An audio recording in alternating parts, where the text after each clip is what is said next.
السلام علیکم ورحمۃ اللہ وبرکاتہ۔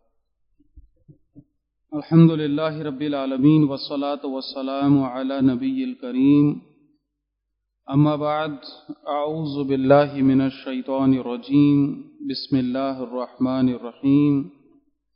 ان الصلاة کانت علی المؤمنین کتابا موقوتا، صدق اللہ العظیم۔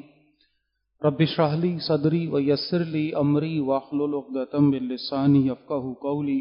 رب یسر ولا تعسر وتمم بالخیر، رب اغفر وارحم وانت خیر الراحمین، آمین یا رب العالمین۔ اللہ کے نبی صلی اللہ علیہ وسلم کا ارشاد ہے، ترمذی میں یہ روایت موجود ہے، حضرت ابو ذر رضی اللہ تعالی عنہ اس کے راوی ہیں۔ آپ صلی اللہ علیہ وسلم فرماتے ہیں کہ میں وہ کچھ دیکھتا ہوں جو تم نہیں دیکھتے، وہ کچھ سنتا ہوں جو تم نہیں سنتے۔ آسمان چرچراتا ہے اور اس کے لائق ہے کہ چرچرائے۔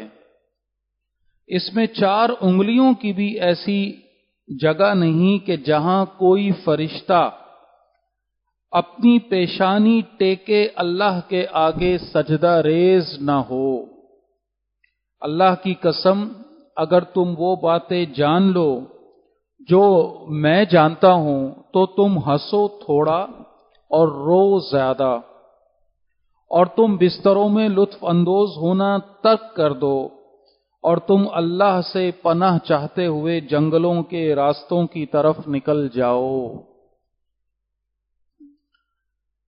اللہ کے نبی صلی اللہ علیہ وسلم کا یہ انداز اس دنیا کی حقیقت کو میرے اور آپ کے سامنے رکھنے کے لیے یہ بڑا واضح انداز ہے۔ اگر اس کو میں ایک عنوان دینا چاہوں تو وہ ہوگا کہ غفلت سے باہر آ جاؤ۔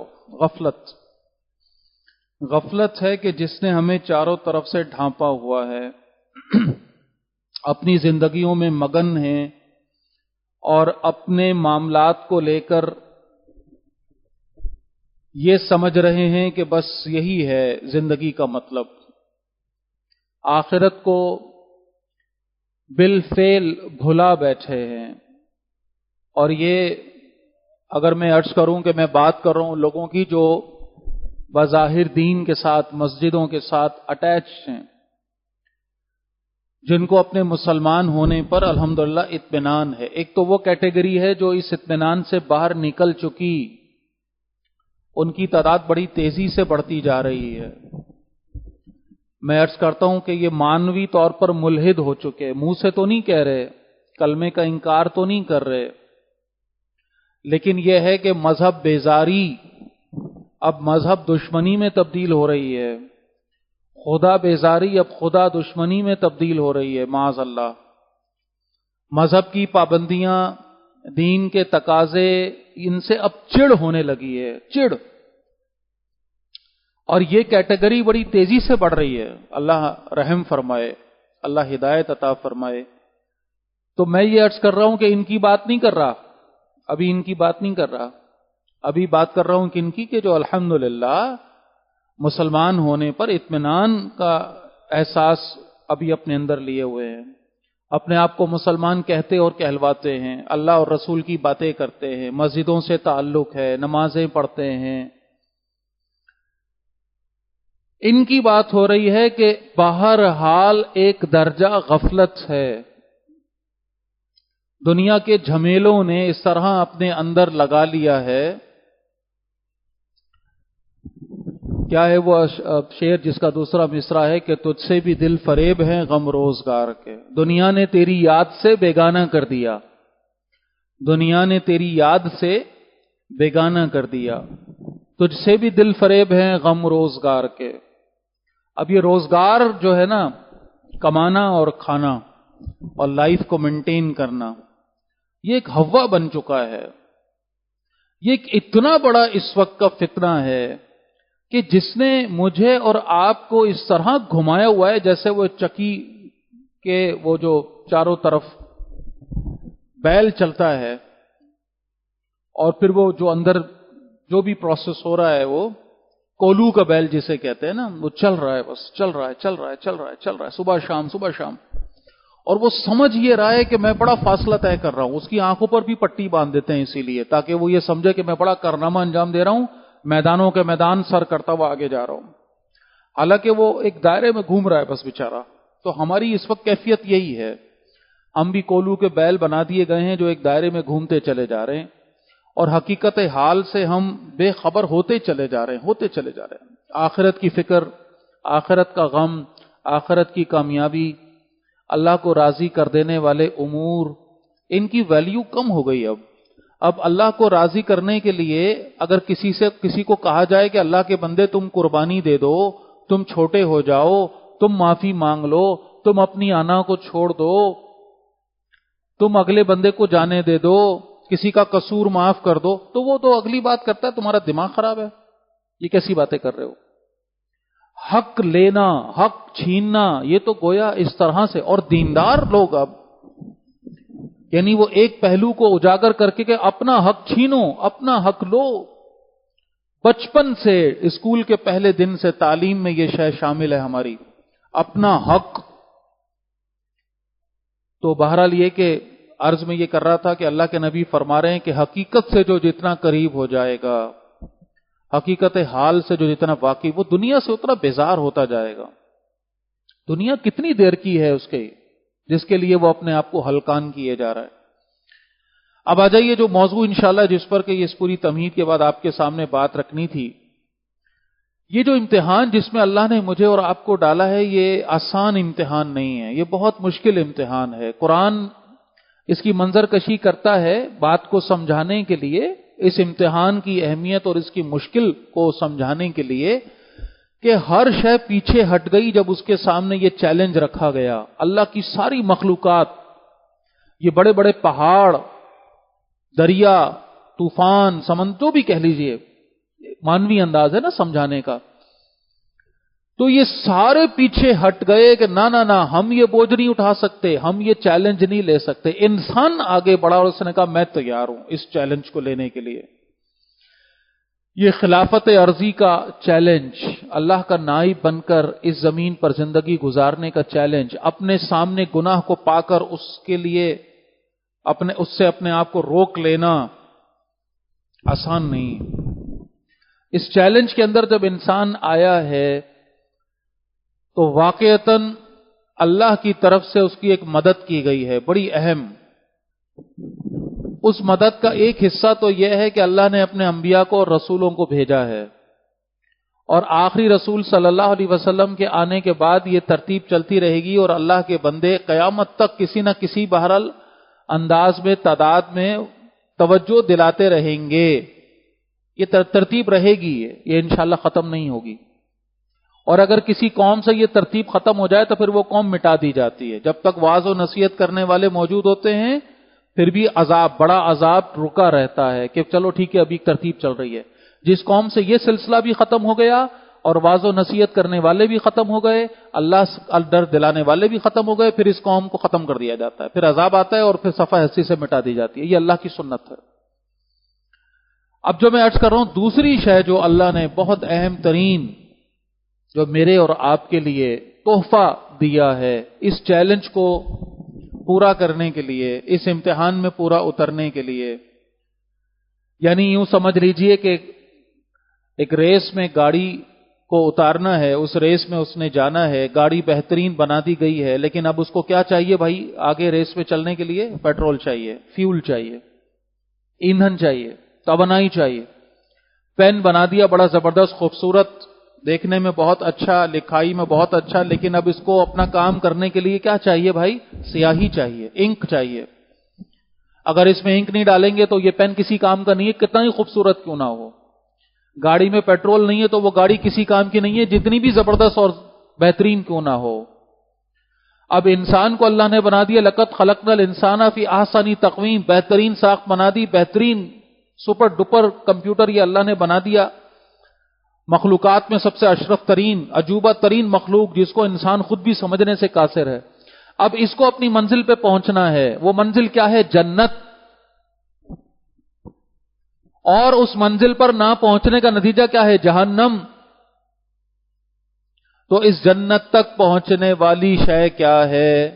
اس چیلنج کو پورا کرنے کے لیے جو تقاضے ادا کرنے ہیں، ان تقاضوں کو ادا کرنے کے لیے ایندھن کہاں سے آئے گا، فیول کہاں سے آئے گا، توانائی کہاں سے آئے گی، طاقت کہاں سے آئے گی، ہمت کہاں سے آئے گی، حوصلہ کہاں سے آئے گا؟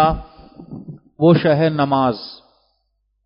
نماز جس کو اللہ پاک فرما رہے ہیں، میں نے آپ کے سامنے بھی آیت کا ایسا ہی پڑھا کہ اللہ نے اس نماز کو فرض کیا ہے اور مقررہ اوقات میں فرض کیا ہے،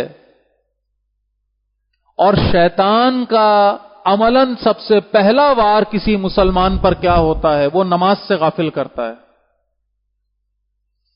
آپ اپنا کوئی کارندہ، کوئی اپنا بندہ، کوئی اپنا ملازم کسی جگہ بھیجیں، اس کو کوئی کام دے کر، کوئی پروجیکٹ دے کر کہ فلاں جگہ جاؤ، تم نے یہ کام کرنا ہے، اور اس کے بعد آپ اس کو فون دیں اور کہیں کہ بھئی اس فون سے میں اور تم کنیکٹ رہیں گے، تمہاری لوکیشن میں اس پر دیکھتا رہوں گا، لائیو لوکیشن، آج کی ٹرم میں بات کر رہا ہوں نا، تمہارا ایس ایم ایس آتا رہے گا خیریت کا تو مجھے پتا چلتا رہے گا، میں بھی تمہیں کرتا رہوں گا، تمہارا بھی یہ ربط رہے گا، اور کہیں کوئی مشکل ہے، پریشانی ہے تو پھر ہم کنیکٹڈ ہیں، انشاءاللہ میں گائیڈ بھی کر دوں گا، تمہیں بتا بھی دوں گا، پریشان نہیں ہونا، جاؤ یہ کام کرنا ہے۔ اب وہ بندہ وہاں گیا اور اس نے کیا کیا بھائی؟ اپنا فون کھو دیا، یا اس کے سگنلز ختم ہو گئے، کچھ بھی مثال لے لیں کہ یعنی جس بندے نے بھیجا تھا اس سے کنیکشن ختم ہو گیا۔ اب مجھے بتائیے وہ شخص وہاں پر اکیلا، ممکن نہیں ہے کہ اب اپنا ٹاسک پورا کر سکے، اپنا کام پورا کر سکے۔ پتنگ ہواؤں میں ہے، تیز ہوائیں ہیں، بڑی سخت ہوائیں ہیں، اڑا کر لے جا رہی ہیں اس کو۔ آپ جائیں نا یہاں سے 20 فٹ اوپر، 40 فٹ اوپر، ہواؤں کا ایک طوفان ہے، اور وہ ہوائیں اتنی سخت ہیں کہ کوئی ٹھہر نہیں سکتا وہاں پر، لیکن وہ پتنگ ٹھہری ہوئی ہے اس تیز ہوا کے اندر۔ اس کی وجہ کیا ہے؟ کیونکہ اس کی ڈور میرے ہاتھ میں ہے، میں نے یہاں سے پکڑا نا اس کو، وہ وہاں ٹھہری ہوئی ہے۔ اتنی سخت ہواؤں کا مقابلہ وہ وہاں پتنگ کر رہی ہے، رکی ہوئی ہے، ٹھہری ہوئی ہے، بلکہ جو اڑانے والا ہے وہ اپنی انگلیوں کے اشارے سے اس کو آگے پیچھے بھی کر رہا ہے۔ یہ پتنگ اڑانے والے، ویسے مثال تو بڑی ہے عجیب سی ہے، میں کوئی پتنگ اڑانے کا نہ قائل ہوں، نہ میں اس کو وہ پروموٹ کر رہا ہوں، میں صرف مثال دینے کے لیے سمجھا رہا ہوں کہ پتنگ اڑانے والا کنٹرول بھی کر رہا ہے اور اپنی مرضی سے اس کو آگے پیچھے بھی کر رہا ہے، اور وہ پتنگ بھی اتنی سخت ہواؤں میں وہاں ٹھہری ہوئی ہے۔ کیوں؟ کیونکہ وہ بندھی ہوئی ہے اپنے مالک سے اس ڈور کے ذریعے۔ اگر اس ڈور کو کاٹ دیا تو جیسے ہی ڈور کٹی اس کے بعد کیا وہ پتنگ وہاں ٹھہرے گی؟ بھائی کھڑی رہے گی وہاں ہواؤں کے اندر؟ کیا ہوگا اس کا ہم سب جانتے ہیں۔ وہ ہوائیں اس کو لے جا کر اڑا کر بجلی کے تاروں میں لے جا کر باندھیں، یا کسی گٹر میں کیچڑ میں لے جا کر پھینکیں، یا اس کو پھاڑ کے ختم کر دیں، کچھ بھی کر دیں، لیکن اب اس کا کوئی وہ نہیں ہے نا، مستقبل کوئی حال کچھ نہیں ہے اس کا۔ یہ نماز وہ کنیکشن ہے جس کے ذریعے بندہ اپنے رب کے ساتھ جڑا ہوا ہے، اس کی ڈور اپنے رب کے ہاتھ میں ہے۔ ایک نماز کا چھٹ جانا گویا اب یہ وہ شخص وہ پتنگ بن گیا کہ جس کی ڈور اب کسی کے ہاتھ میں نہیں ہے، اور ہوائیں اس کو جہاں چاہیں اڑا کر لے جائیں۔ اللہ نے اس نماز کو، ظاہر ہے میں نماز کا جو ورڈ یوز کر رہا ہوں یہ تو ہم نے اب اصطلاحاً اس نماز کو صلاۃ کے لیے ظاہر مستعمل کر لیا، ہم استعمال کرتے ہیں نماز، اصل لفظ تو صلاۃ ہے نا جو قرآن استعمال کرتا ہے، عربی کا جو لفظ ہے۔ یہ صلاۃ اللہ نے ہر دین، ہر شریعت، ہر نبی، ہر رسول کو دی ہے، اور یہ صلاۃ ایک ایسا کنسپٹ ہے جس کے ذریعے سے کوئی بھی پجاری اپنے معبود کے ساتھ کنیکٹ ہوتا ہے۔ یہ دنیا کا وہ کنسپٹ ہے جو ہمیشہ رہا ہے، یہاں تک کہ قرآن نے بھی اس کو استعمال کیا ہے نا۔ قرآن کہتا ہے کس کے لیے؟ مشرکوں کے لیے، سورہ انفال میں، وہ مشرکین جو اپنے بتوں کی پوجا کر رہے ہیں اور وہاں بےہودہ حرکت کرتے ہیں، طواف کرتے وقت سیٹیاں بجاتے ہیں، تالیاں پیٹتے ہیں، اللہ نے جو استعمال کیا ہے اصطلاح وہ یہی کی، وما کان صلاتہم عند بیتی الا مکاء و تصدیہ، کہ ان کی جو صلات ہے، کس کی بات ہو رہی ہے؟ مشرکین مکہ کی، وہ یہ ہے کہ یہ گھر کے پاس اللہ کے سیٹیاں بجاتے ہیں اور تالیاں پیٹتے ہیں۔ تو جو چیز مستعمل ہے، جو نظریہ، جو کنسپٹ انسان کے پاس ہے، اسی کو اللہ نے استعمال کیا نا کہ یہ تمہاری صلات اب یہ ہو چکی۔ سورہ نور میں اللہ سبحانہ و تعالی نے یہ جو کچھ بھی اللہ کی مخلوقات ہیں، بے جان جاندار، ان سب کے لیے یہ لفظ الم تر ان اللہ یسبح له من فی السماوات والارض، نہیں دیکھا کیا تم نے یہ سارے زمین اور آسمان کے اندر جو اللہ کی تسبیح بیان کرتے ہیں، والطیر، اور یہ پرندے صافات جن کو اللہ نے آسمانوں پہ رکھا ہوا ہے، یہ سارے یہ اللہ کی یہاں جو الفاظ ہے اگر سنیے، کلو قد علیم صلاتہ و تسبیحہ، ان سب کو اپنی اپنی صلات اور اپنی اپنی تسبیح کا پتہ ہے۔ صلات، یہ مخلوقات انسان کے علاوہ جو دیگر ہیں یہ بھی اللہ کے ساتھ، اپنے رب کے ساتھ کنیکشن میں ہیں۔ وہ کنیکشن جو یہاں پر استعمال ہوا، کیا تم نے نہیں دیکھا کہ اللہ کی تسبیح کرتی ہیں تمام مخلوقات، اور آسمان اور زمین میں جو ہیں اور پر پھیلائے ہوئے یہ پرندے، اور سب کے سب اپنے اپنے تسبیح سے اور اپنی اپنی صلات کو جانتے ہیں، واقف ہیں، انہیں پتا ہے کہ اپنے رب کے ساتھ کیسے کنیکٹ رہنا ہے۔ یہ صلات آدم علیہ السلام لے کر آئے تھے، اور ہر نبی اس صلات کو اپنے امتیوں کے سامنے، اللہ کے بندوں کے سامنے رکھتا رہا۔ ہاں، اس کی شکل علیحدہ علیحدہ رہی، اس کا طریقہ علیحدہ علیحدہ رہا۔ اور اگر آپ کو میں ایک اور مثال دوں، قرآن میں ایک تھوڑا سا ہٹ کر ایک مثال ہے، وہ ہے حضرت لقمان کی۔ یہ ہٹ کر مثال، یہ عجیب مثال کیوں ہے سمجھ لیجئے۔ حضرت لقمان کوئی نبی نہیں تھے، نبی نہیں تھے یہ، البتہ اللہ نے ان کا جو تعارف کروایا ہے وہ انتہائی دانا، عقل مند، سمجھدار، باشعور شخصیت۔ یہ اپنے بیٹے کو وصیت کر رہے ہیں مرتے وقت، وصیت جو اپنی زندگی کے تجربے کا نچوڑ ہے وہ رکھ رہے ہیں اپنے بچے کے سامنے۔ اس پوری وصیت کو اللہ تعالیٰ نے پورا رکوع قرآن کا ایک سورہ لقمان کا رکوع نمبر 2 مختص کیا ہے اللہ نے اس کو۔ حضرت لقمان جو نبی بھی نہیں ہے، لیکن اپنی شعور کے ذریعے، اپنی عقل اور سمجھ کے ذریعے وہ کچھ نتائج پر پہنچ چکے ہیں، اور وہ نتائج وہ ہیں کہ جہاں پر ایک غیر نبی کا میکسیمم لیول پہ کہہ لیجئے کہ ادراک ہو سکتا ہے، وہ اللہ کو پہچان چکے ہیں، رب کی جو بھی اس کی تعریف ہے، ڈیفینیشن ہے، اس کو جان چکے ہیں، مان چکے ہیں، سمجھ چکے ہیں، کائنات کی حقیقت سمجھ چکے ہیں۔ اور انتہائی فطری جو تقاضا ہے انسان ہونے کا وہ اپنے بچے کو بتا رہے ہیں۔ اس میں بہت ساری باتیں ہیں، اور اس میں ایک بات یہ ہے صلاۃ، اقم الصلاۃ یا بنیا اقم الصلاۃ، اے میرے بیٹے صلاۃ قائم کر۔ اب سوچنے کی بات ہے کہ نبی نہیں ہے، ان پر کوئی وحی نہیں آئی، لیکن اپنے بچے کو کہہ رہے ہیں صلاۃ، کیونکہ وہ پہچان چکے ہیں کہ اس کائنات کو بنانے والا ایک ذات، ایک رب ہے، اور اس رب کے ساتھ اگر تم نے کنیکٹ رہنا ہے اور اس اپنی آزمائش اور امتحان سے گزر کر اس کی رضا پانی ہے تو اس کے ساتھ جڑنا پڑے گا تمہیں، اسی جڑنے کا نام صلاۃ ہے۔ تو ہر نبی یہ صلاۃ لاتا رہا، اس کی اہمیت بتاتا رہا، طریقہ کار الگ رہا، یہاں تک کہ بالآخر جناب رسول اللہ صلی اللہ علیہ وسلم جب دنیا میں تشریف لائے، اور جو قرآن اعلان کرتا ہے الیوم اکملت لکم دینکم، اب اللہ نے رسول اللہ صلی اللہ علیہ وسلم پر دین کی تکمیل کی۔ تو دین کی تکمیل جو آدم علیہ السلام دین لائے تھے، وہ ایک درجے میں سمجھیے کہ وقت اور زمانے کے اعتبار سے اللہ اس میں بتاتے رہے بندوں کو، اضافہ ہوتا رہا، اس کی ڈیولپمنٹ ہوتی رہی، ہوتے ہوتے ہوتے بالآخر مکمل ترین جو اس کی صورت بنی وہ دین محمدی صلی اللہ علیہ وسلم پر آ کر بنی۔ تو اس کے سارے فیکٹرز، اس کے جزیات بھی کیا ہوئے، اسی طرح سے مکمل ہوئے اس دین میں آ کے۔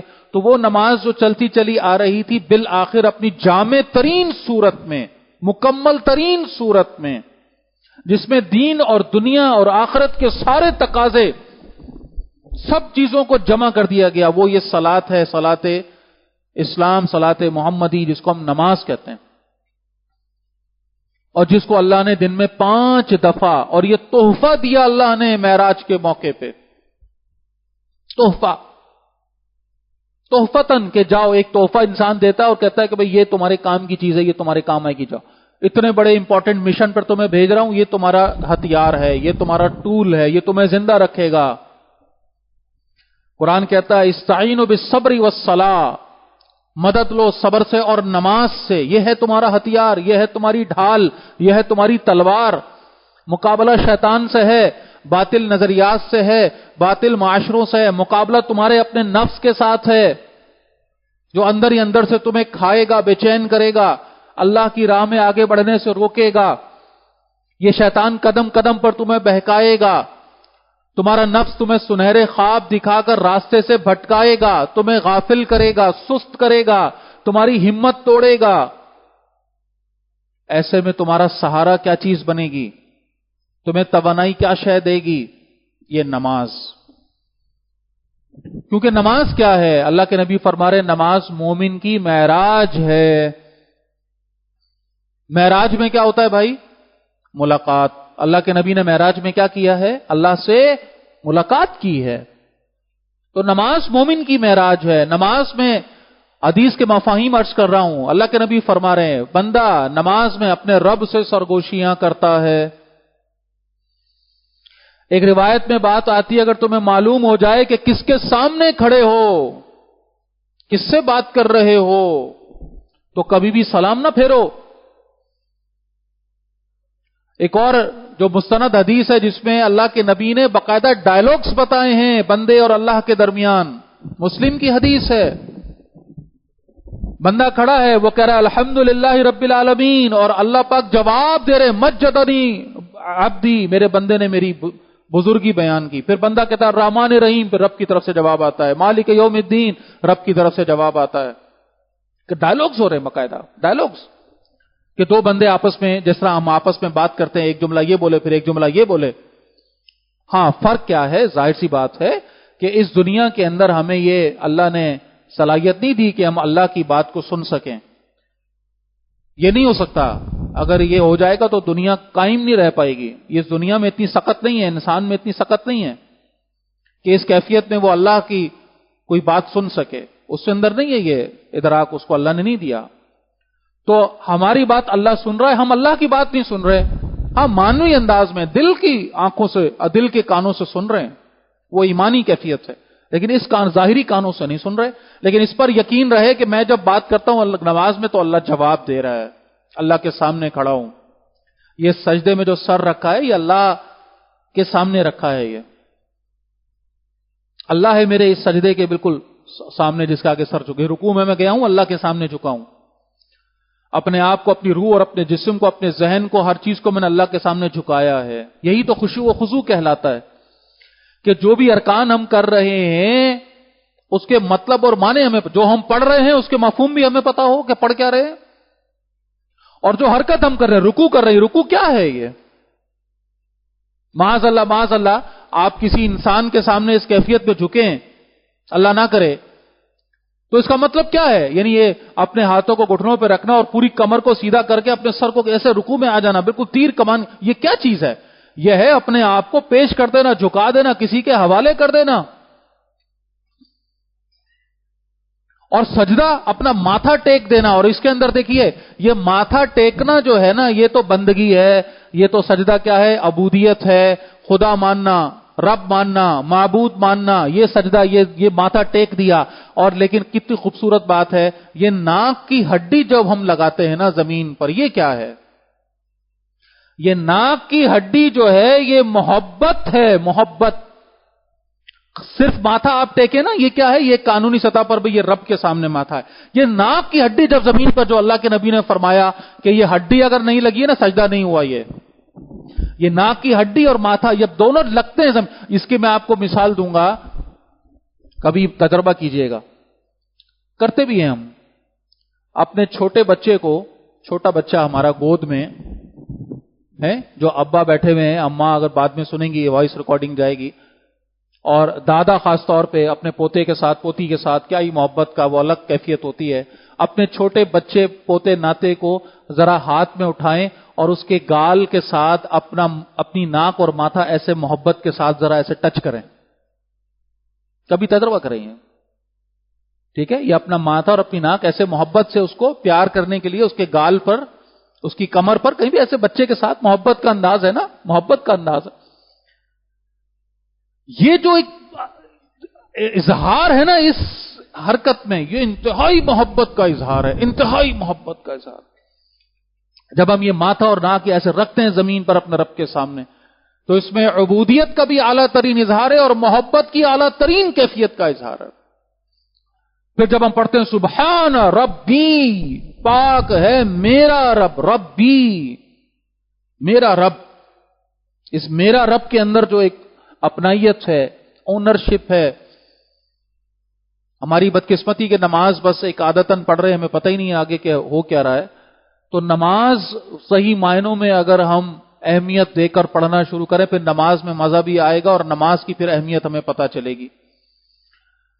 اللہ نے نماز کے جو مقام اور اس کی خوشخبری اور اس کے اجر اور اس کی نیکی، وہ تو بہت اوپر کی چیز ہے بھائی، وہ تو بہت اوپر کی بات ہے نا۔ ایک بندہ اپنے رب سے باتیں کر رہا ہو، کس کیفیت میں، کیا مقام ہو گیا اس کا، سبحان اللہ۔ نماز کی شرط کیا ہے؟ وضو، وضو ہے نا۔ صرف اس وضو کا اگر ایک خاکہ ہم رکھیں اور اس وضو کے فوائد اور اس وضو کی حکمتیں وہ اگر ہم رکھنا شروع کریں تو پورے پورے دن کم پڑ جائیں۔ اللہ نے اس عالم خلق میں، عالم اسباب میں کچھ ایسے دروازے کھڑکیاں رکھی ہیں جہاں سے بندہ براہ راست کنیکٹ ہوتا ہے اس عالم امر کے ساتھ۔ اس میں سے ایک کھڑکی یہ وضو ہے، وضو۔ جب ہم وضو کرتے ہیں خاص ہم حرکت کرتے ہیں دنیاوی اعتبار سے۔ اب اس کے فائدے کوئی بھی ایک میڈیکل کا ڈاکٹر بھی بتائے گا، جی یہ ہاتھ دھو لیا آپ نے، ناخن دھو لیا آپ نے، یہ خلال آپ نے کر لیا، آپ نے منہ دھو لیا، آپ نے ناک میں پانی ڈال دیا، آپ نے غرارہ کر لیا، آپ نے کلی کر لیا، آپ نے پاؤں دھو لیے، سبحان اللہ۔ یعنی یہی وہ اعضاء ہیں جو مٹی میں خراب ہو رہے ہوتے ہیں۔ یعنی اس کی حکمتوں پہ اگر دنیاوی اعتبار سے بات کریں، صاف ستھرا آدمی رہے گا اس وضو کے ذریعے۔ اور اگلی بات یہ ہے کہ کتنی بیماریاں ہیں جو انہی رستوں سے جسم میں جاتی ہیں، جو ہم دھو رہے ہوتے ہیں نا۔ 5 دفعہ جب ہم یہ دھوئیں گے تو کتنی بیکٹیریا وائرس جو ہم چلتے پھرتے آگے جاتے یا آتے ریلنگ کو ہاتھ لگا لیا، یہ جاتے وقت وہ اٹھا لیا، کتنی۔ تو جب ہم یہ 5 دفعہ وضو کریں گے تو کتنی بیماریاں ہم سے ویسی دور ہو جائیں گی۔ اگلی بات جو سمجھانا چاہ رہا ہوں کہ یہ دروازہ، یہ کھڑکی اس دوسری دنیا کے اعتبار سے کیوں ہے، ذرا غور فرمائیے گا۔ وضو جو ہے وہ ساقط کس چیز سے ہوتا ہے، ٹوٹتا کیسے ہے؟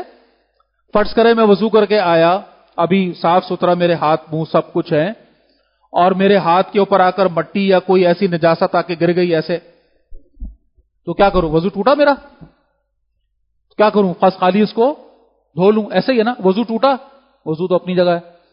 حالانکہ جو براہ راست وضو کا میرا عضو ہے جس کو دھونا ہے، وہاں پر نجاست آ کے لگی ہے، لیکن وضو تو نہیں ٹوٹا۔ اور ری خارج ہو گئی، وضو ٹوٹ گیا۔ حالانکہ ری خارج ہونے کے مقام اور اس کی پوری معاملے سے وضو کے اعضاء کا کوئی لینا دینا ہے؟ اب کہا جی دوبارہ جا کر، اب بندہ بولے جی ابھی کر کے آیا ہوں، پانی تک ٹپک رہا ہے بھائی، نہیں جی، آپ نے کیا کرنا ہے؟ دوبارہ وضو کرنا ہے، اور اس وضو کرنے میں وہی اعضاء دوبارہ دھونے جو ابھی ابھی دھو کے آیا ہے بندہ۔ یہ بات کو سمجھے جو سمجھانا چاہ رہا ہوں، یہ دوسری دنیا کا معاملہ ہے، یہ یہاں کا معاملہ ہی نہیں۔ یہ ٹرانسفارمیشن ہے انسان کی اپنے اللہ کے ساتھ کنیکٹ رہنے کے لحاظ سے۔ اس لیے تو باوضو رہنے کی حکمت ہے۔ اس لیے تو جو لوگ ہر وقت وضو میں رہتے ہیں وہ پاکیزہ رہتے ہیں دل و دماغ کے اعتبار سے، وہ گناہوں میں کم پڑتے ہیں، وہ اللہ کے ساتھ کنیکٹ رہتے ہیں۔ اس لیے اللہ کے نبی کی سنت ہے، صحابہ کی سنت ہے، ہمارے اسلاف کی بڑوں کی سنت ہے، بلکہ بعض لوگوں نے تو اس پر بڑی سختی کا معاملہ فرمایا کہ وضو میں رہو، جب وضو ٹوٹے فوراً وضو کر لو۔ اور اس کی آخرت کے اندر، یعنی میں صرف وضو کی بات بتا رہا ہوں، ابھی تو نماز پہ تو بات ہی نہیں رہے ہم۔ اللہ کے نبی فرما رہے ہیں صلی اللہ علیہ وسلم، ایک حدیث کو پورا مفہوم عرض کر رہا ہوں کہ اللہ کے نبی صلی اللہ علیہ وسلم فرما رہے ہیں کہ میں سجدے میں پہلا شخص ہوں گا جو اپنا سر کل قیامت کے دن اللہ کے سامنے رکھوں گا۔ یہ توفیق اور کسی کو نہیں مل پائے گی، اللہ کے نبی سب سے پہلے۔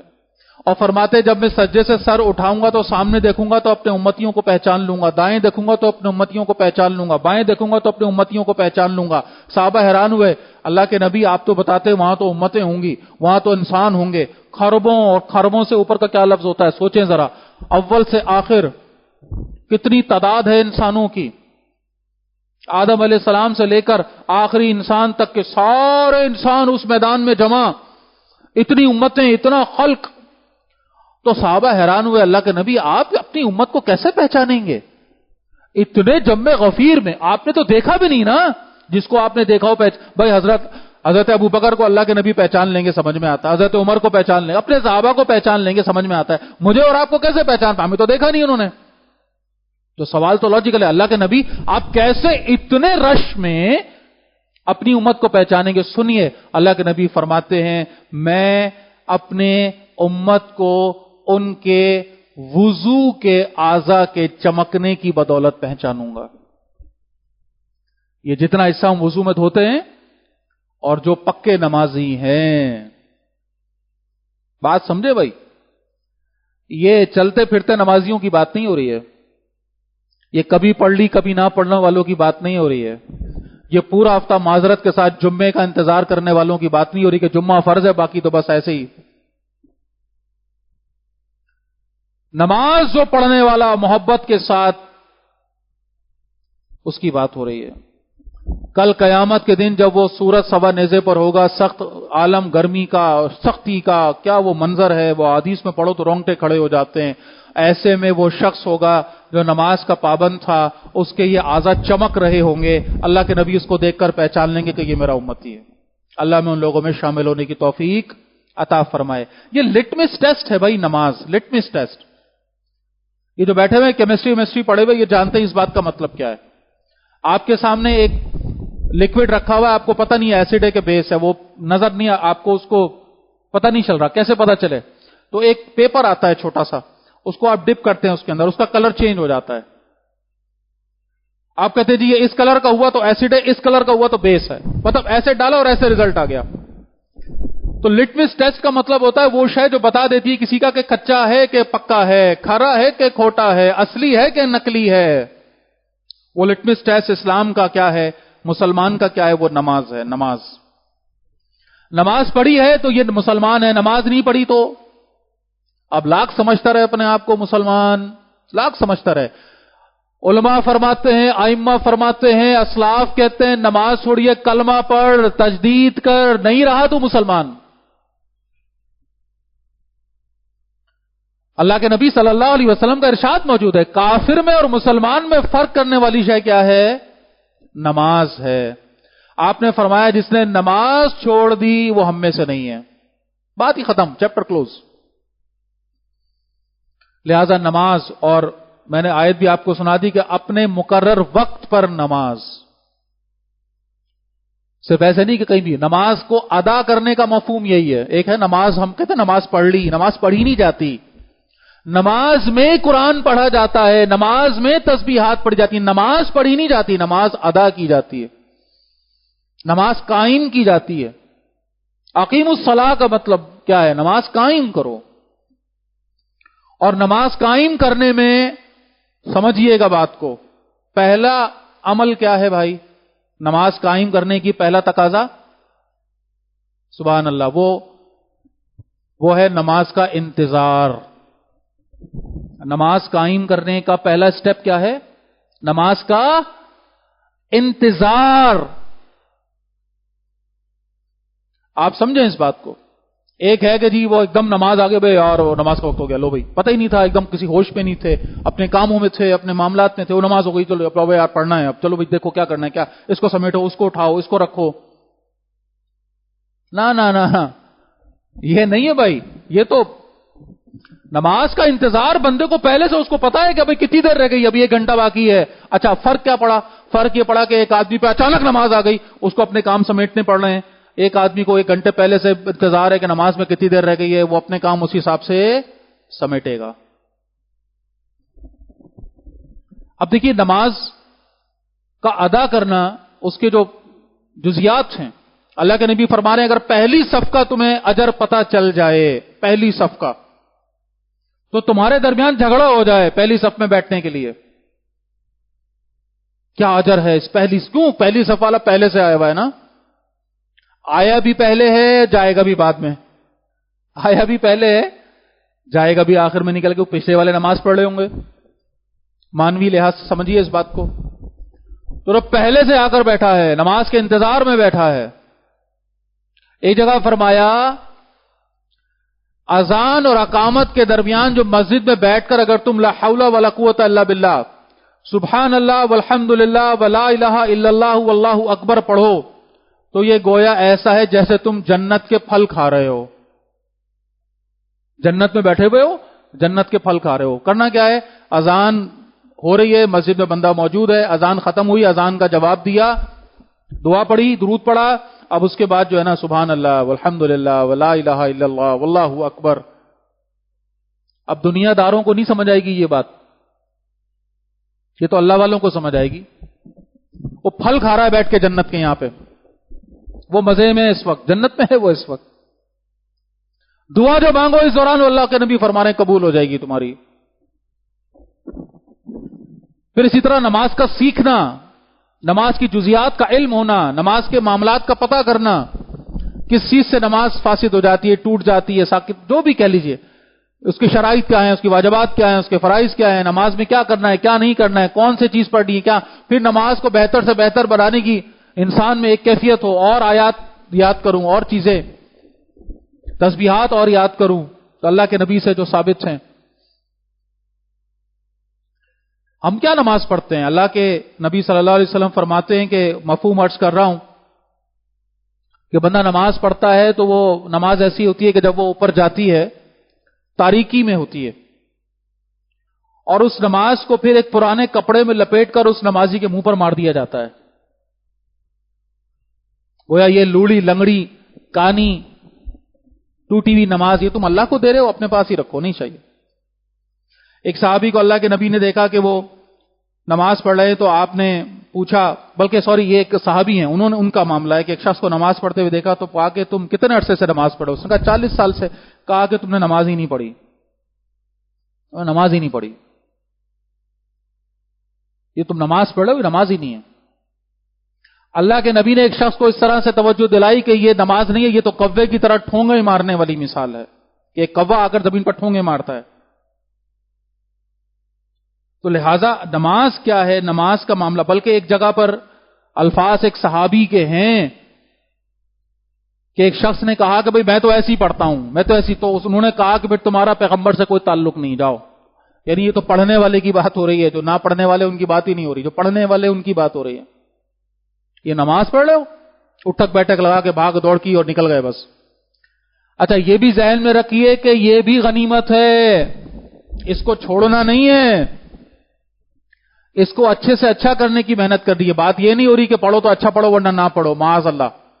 ایک مشہور قصہ ایک بزرگ کا کہ بیٹے وہ نماز کے بارے میں بڑے کانشیس رہتے تھے, تو ایک استاد ایک شاگرد ان کا آیا, وہ کھڑکی سے دیکھ رہے تھے, شاگرد کو پتہ نہ چلا, کلاس شروع ہو گئی تھی, تو جلدی جلدی اس نے نماز پڑھی اور آ کے کلاس میں بیٹھ گیا. یہ دیکھ لیا تھا انہوں نے, یہ غصے میں آ کہنے لگے تم کیا کر کے آئے ہو, اور وہ ڈر گیا, کانپ گیا, لو بھی استاد نے دیکھ لیا, اب تو آج کھچائی ہو جائے گی, یہ کیا کر کے آئے ہو تم ابھی. تو اس سے اور کوئی جواب تو بن نہیں پڑا, کھڑا ہوا کہنے لگا استاد جی اللہ کو یہ بتا کر آیا ہوں کہ میں باغی نہیں ہوں, اللہ کو یہ بتا کر آیا ہوں کہ میں باغی نہیں ہوں. تو میرے بھائیوں بات جو سمجھانے کی کوشش کر رہا ہوں وہ یہ ہے کہ ایک شخص اگر نماز ہی نہیں پڑھا تو وہ اللہ کا باغی ہے, باغی ہے وہ اللہ کا. نماز تو پوری کرنی ہے, ٹھیک ہے, کم از کم کے درجے میں گنتی تو پوری کریں بھائی, گنتی تو پوری کر, گنتی میں کمی نہ ہو, پوری کرنی ہے. ہاں اب یہاں رکنا نہیں ہے, اس سے بہتر سے بہتر, بہتر سے بہتر, آگے سے آگے, آگے سے آگے. اللہ کے نبی فرما رہے ہیں جب کوئی شخص اچھی طرح وضو کرے, اچھی طرح نماز پڑھے, تو نماز اس سے کہتی ہے کہ اے شخص اللہ تیری حفاظت کرے جیسے تو نے میری حفاظت کی. پھر اس نماز کو فرشتے آسمان کی طرف لے کر چلتے ہیں اور وہ خوب روشن ہوتی ہے, اور جب وہ آسمان کے قریب پہنچتے ہیں تو آسمان کے دروازے کھول دیے جاتے ہیں. اسی طرح جب کوئی شخص صحیح طریقے پر نماز نہ پڑھے تو اس کی نماز اسے بد دعا دیتی ہے کہ اے شخص اللہ تجھے ضائع کرے جس طرح تو نے مجھے ضائع کیا. اور جب فرشتے اس نماز کو لے کر چلتے ہیں تو تاریکی میں ہوتے ہیں, وہ تاریک نماز ہوتی ہے وہ, اور جب آسمان تک پہنچتے ہیں تو اس آسمان کے دروازے بند کر دیے جاتے ہیں اور ایک پرانے کپڑے میں لپیٹ کر اس نماز کو اس نمازی کے منہ پر مار دیا جاتا ہے. لہذا نماز کو پڑھنا ہے اور صحیح طریقے سے پڑھنا ہے. موضوع بہرحال بڑا اہم ہے, کافی ساری چیزیں رہ گئی ہیں, اس نماز کی حکمتیں ابھی باقی ہیں بتانا. وقت پورا ہو گیا, اللہ نے چاہا زندگی رہی توفیق رہی تو اگلی دفعہ اس موضوع کو مکمل کرنے کی کوشش کریں گے. میں صرف ایک بات کو یہاں پر کیونکہ نوجوان بیٹھے ہوئے ہیں اور آج کے نوجوانوں کی جو لینگویج ہے نا وہ ذرا ڈفرنٹ ہے. میں اکثر کہتا ہوں کہ ہمیں نماز پڑھانے کے لیے ہمارے ابا کا ایک تھپڑ کافی ہوتا تھا، بلکہ تھپڑ کی تو نوبت ہی نہیں آتی تھی. وہ کہتے تھے نماز، ہمیں فوراً بھاگے دوڑے اور بس. آج کے نوجوان کو جس طرح سے اس باطل نظام نے باغی کر دیا ہے، اس کے دماغ میں جو سوالات ڈالے ہیں، اف اینڈ بٹس ڈالے ہیں، ظاہر ہے اب تو جو ہونا تھا ہو گیا، اب اس پر رونا دھونے کا فائدہ کوئی نہیں ہے، لیکن وہ تو آگے سے پوچھتا ہے کہ بھئی یہ کیوں اور یہ کیا. تو اس بات کو اللہ نے چاہا تو اگلی دفعہ کچھ سمجھنے کی کوشش کریں گے کہ یہ نماز اللہ نے کیوں فرض کی، کیوں اپنے بندے کو مشکل میں ڈالا، اس کی وجہ کیا ہے، اس میں ہمارا فائدہ کیا ہے. البتہ ایک چھوٹا سا بس ایک بات سمجھانے کے لیے عرض کر رہا ہوں. اگر آپ کے موبائل میں کوئی بہت ہیوی سا سافٹ ویئر ہو، ایپ جس کو کہتے ہیں، تو اس ایپ کو صحیح طور پر چلانے کے لیے ہر تھوڑے دنوں کے بعد کیا کرنا پڑتا ہے، اس کو اپڈیٹ کرنا پڑتا ہے. یہ سافٹ ویئر انجینئرز بھی جانتے ہیں کہ وہ اس ایپ کو یا سافٹ ویئر کو اگر وہ اپڈیٹ نہیں کریں گے تو وہ جو بھی ریکوائرمنٹ ہے اپنی موجودہ اس کو وہ پورا نہیں کر پائیں گے، کام آگے بڑھے گا نہیں. اور جیسے جیسے وہ کمپنی اس کے نیا ورژن ڈالتی ہے فوراً اس کا میسج آتی ہے فوراً جی اپڈیٹ کریں، آپ فوراً اس کو اپڈیٹ کرتے ہیں، نیا ورژن لاتے ہیں، انسٹال کرتے ہیں، جو بھی کہہ لیں. اللہ تعالیٰ نے یہ جو کمپیوٹر بنایا نا ہمارا، یہ اتنا کمپلیکس ہے، اتنا مشکل ہے، اس کے اندر اتنا کچھ ہے. اگلی دفعہ مزید تھوڑی سی بات کریں گے. صرف اس وقت عرض کرنے کا مقصد یہ ہے کہ اس کے اندر جو ایپس انسٹال ہوئی ہوئی ہیں نا بھائی، اس کمپیوٹر کے اندر جو میں اور آپ ہیں، اس کے اندر جو ایپس انسٹال ہوئی ہوئی ہیں، اس کا ہر تھوڑی دیر کے بعد ایک نیا اپڈیٹ، ایک نیا ورژن آتا ہے. کتنی دفعہ آتا ہے؟ دن میں 5 دفعہ آتا ہے. اور اگر اس کو ہم اپڈیٹ نہیں کریں گے ہم پیچھے رہ جائیں گے. ہم اپنی سوچوں میں، اپنے خیالات میں، شیطان کے بہکاووں میں کہیں کھو کر ادھر ادھر ہو جائیں گے.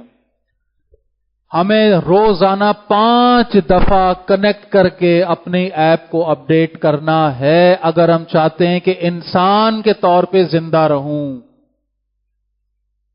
ورنہ ہوگا یہ کہ یہ ایپ اگر پرانی ہو گئی تو پھر اندر کا انسان مر جائے گا اور نرا حیوان باقی رہ جائے گا. اسی لیے میرے اور آپ کے سامنے چلتے پھرتے، بار بار یہ مثال آپ کے سامنے میں رکھتا ہوں، بار بار یہ بات کرتا ہوں، یہ جتنے ادھر سے ادھر چلتے ہوئے 2 ٹانگوں کے اندر انسان نظر آ رہے ہیں، ان میں سے بہت کم انسان رہ گئے ہیں، بہت کم. ان میں سے اکثریت اب حیوانوں کی ہے. یہ جانور ہیں، انسانی کھال میں انسانوں کی طرح بات کرتے، چلتے پھرتے، صبح سے شام اور شام سے صبح کرتے، بچے پیدا کر کے انہیں پالنا، کھا لینا، پی لینا، سو جانا، نوکریاں کرنا، پیٹ کے تقاضے پورے کر لینا، جنسی تقاضے پورے کر لینا، وہی سب کچھ جو ایک حیوان کرتا ہے. تفریح، کھیل کود، مزے مستی ایک حیوان بھی کرتا ہے، یہ بھی کر لیتے ہیں. وہ بھی زندگی پوری کر لیتا ہے، یہ بھی پوری کر لیتے ہیں. حیوان ہے چلتا. ان کے اندر کا انسان مر گیا. سورہ انعام میں اللہ فرماتے ہیں کہ ان کی آنکھ ہے لیکن یہ دیکھ نہیں سکتے، ان کے کان ہیں لیکن یہ سن نہیں سکتے، ان کے دل دماغ ہیں لیکن یہ سوچ نہیں سکتے، کیونکہ یہ حیوان ہیں، بلکہ چوپائے ہیں، بلکہ چوپایوں سے بھی بدتر ہیں. یہ کیوں؟ ان کا انسان مر گیا، یہ چلتا پھرتا حیوان، حیوانی وجود رہ گیا بس. لہذا اب ان سے کیا شکوہ کرے گا کوئی؟ یہ جو ظلم کر رہے ہیں چاروں طرف انسانوں کے اوپر، یعنی میں پہلے بھی مثال دی تھی نا کہ آپ کو کوئی کہے کہ ایک بھیڑیے نے جو ہے وہ ایک فلاں بچے کو چیر پھاڑ کر کھا لیا، تو اس خبر کو سن کر افسوس تو ہوگا، لیکن کیا بھیڑیے سے کوئی شکوہ ہوگا؟ آپ جا کر بھیڑیے سے کہیں گے یار یہ تم نے کیا کیا، تمہیں ایسا نہیں کرنا چاہیے تھا، کریں گے بھائی؟ مطلب یہ تو لاجک نہیں بنتی. بھیڑیے کا تو کام ہی یہی ہے. تو آج ایک انسان اسی کیفیت میں ہے. فرق یہ ہے کہ وہ بھیڑیا بھیڑیے کی کھال میں ہے، یہ بھیڑیا انسان کی کھال میں ہے. کام وہی کر رہا ہے، کام وہی کر رہا ہے سارے، سوچیں وہی ہیں ساری، ارادے وہی ہیں سارے، ایک دوسرے کو کھا لو پی لو چٹ کر جاؤ بس. اللہ ہم سب پر رحم فرمائے. تو انسان کو انسان بنا کر رکھنے والی شے وہ نماز ہے. نماز چھوٹنے کا مطلب ہے انسانیت ختم، حیوانیت ہے پھر آگے. اللہ مجھے اور آپ کو سمجھ اور عمل کی توفیق عطا فرمائے. اقول قولی ھذا واستغفر اللہ لی ولکم ولسائر المسلمین والمسلمات.